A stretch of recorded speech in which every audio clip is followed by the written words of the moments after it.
All right there, friends. So I still owe you part 2 of the shots fired video. Now remember where we left off. Mark was on top of Malbez as they fell out the door on the side there. Malbez takes the gun and is pointing it up at Mark in his face. I hit Mark.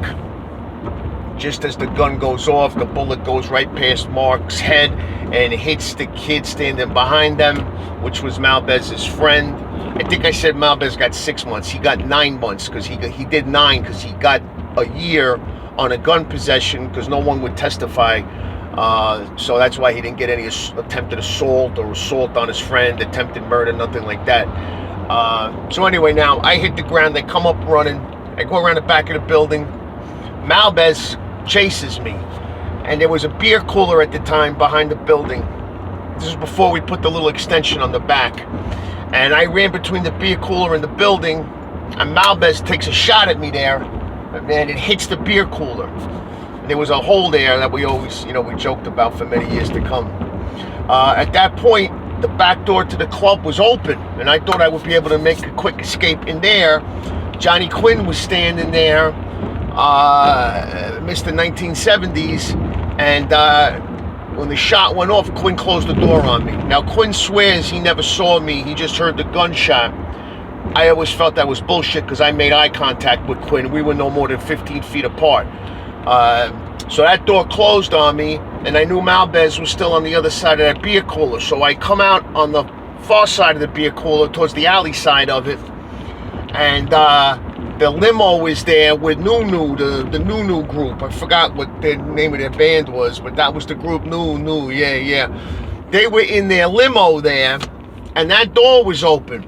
So I was heading for that door, and then at that point, I hear one of the guys in the car go, "Yo, man, these motherfuckers are shooting out there," and they closed that door on me. So now I look right at Malbez, and he looks at me, and he starts to raise his hand. So now I bolt up towards the back alley, take the back alley out. Malbez does throw a shot at me. He does throw a shot at me, which misses. I hear it hit the building to my right as I'm running. I keep running. At one point, I even jumped in a dumpster for a little while. I don't hear nothing. I come out of the dumpster. I did not know this at the time, but Malbez had gone back up the side alley of the club, where he was actually met by the police and arrested. Malbez was charged with gun possession. Nobody would give statements or testify. I never even spoke to the police. The police never knew anything about him and me in the back. I wound up making my way over to Cherry Valley Avenue, which was the street perpendicular with Hempstead Turnpike. We were in the Cherry Valley Shopping Center.